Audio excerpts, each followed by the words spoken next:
Hello বন্ধুরা, তো এই ভিডিওতে ইন্ডিয়ান ফুটবলের হেড কোচ কনফার্ম হয়ে গেল, এই নিয়েই কথা বলবো। তো তোমরা থাম্বনেলটা দেখে বুঝেই গেছো ভিডিওটা কতটা গুরুত্বপূর্ণ হতে চলেছে। তো ভিডিওটি সবাই শেষ অবধি দেখো, আর চ্যানেলে নতুন হয়ে থাকলে চ্যানেলটি সাবস্ক্রাইব করে পাশে থাকা বেল আইকনটিকে অন করে পাশে থেকো। তো আমাদের জাতীয় দলের হেড কোচ হলো মনোলো মার্কুয়েজ রোকা। সে এই মুহূর্তে এফসি গোয়ার কোচ। তো তার বর্তমান বয়স হচ্ছে 55 বছর, একজন স্প্যানিশ কোচ। তো সে 3 বছরের চুক্তিতে সই করতে চলেছে। এফসি গোয়া সমর্থকদের কোনো চিন্তার কারণ নেই, সে জাতীয় দলের পাশাপাশি এফসি গোয়ারও দায়িত্ব পালন করবে।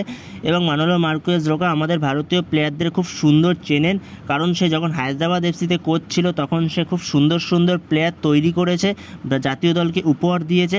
তো আশা করছি তার প্রশিক্ষণে জাতীয় দল ভালো কিছু উপহার দেবে আমাদের। তো এই জাতীয় দলের কোচ হওয়ার জন্য ভারতীয় এক্সপিরিয়েন্স সাকসেসফুল দুজন কোচের নামই সবথেকে বেশি শোনা যাচ্ছিল। এক হলো অ্যান্টোনিও লোপেস হাবাস, একটা হলো Manolo Marquez Roca. Manolo Marquez Roca শেষ পর্যন্ত কোচ হলো, হাবাসকে করলো না, কারণ হয়তো তার এজটা অনেকটা হয়ে গেছে, 67 বছর বয়স হয়ে গেছে।